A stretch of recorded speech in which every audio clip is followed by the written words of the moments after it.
எல்லாத்தையும் தெரிஞ்சுக்கணும்னு முயற்சி பண்ணாதீங்க. ஆண்டவர் போய் சொல்றாரு, சரி மோசே சொன்ன மாதிரி இதெல்லாம் சொல்லுங்கப்பா, இதெல்லாம் எப்படி நடக்கும் டீடைல்ஸ் கேட்டு இருந்தார் இல்லையா, அந்த மாதிரிலாம் கேட்காதீங்க. You don't have to know the full picture of what God is going to do. ஆண்டவர் என்ன செய்ய போறாருங்கிற ஃபுல் பிக்சர் உங்களுக்கு தேவையில்லை.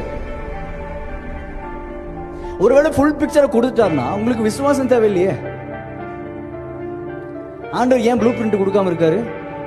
ஆண்டவர் ஏன் இதெல்லாம் நடக்க ஆபிரகாம் போறாரு, ஆண்டவர் அழைக்கும் போதே நீ இப்படி ஒரு தேசத்துக்கு போவப்பா, உன் மனைவியை ஒருத்தன் கூட்டிட்டு போயிடுவான்ப்பா, தூக்கிட்டு போயிடுவான்னு சொன்னா வந்திருப்பாரா? சொல்லுங்க.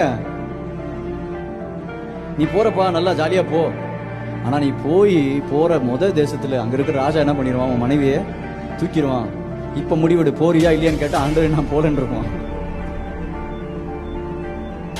ஆண்டவர் சொல்ல மாட்டார். ஆனால் உங்களுக்காக ராஜாவையும் தேசத்தையே அசைக்க அவர் வல்லவராய் இருக்கிறார்.